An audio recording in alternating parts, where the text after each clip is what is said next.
Spotify Stitchy on Discord. Today guys I will show you how to fix this on Spotify. Just watch this video until the end. So let's start. So first you have to open the settings of your phone.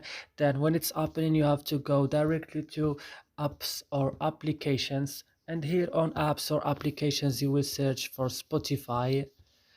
And when you found it guys, where is Spotify? Yeah, when you found it, just go directly to storage, then go to the last button, clear data, click OK, and go back and click on force stop and click OK, and you have to go to Play Store and update your Spotify again.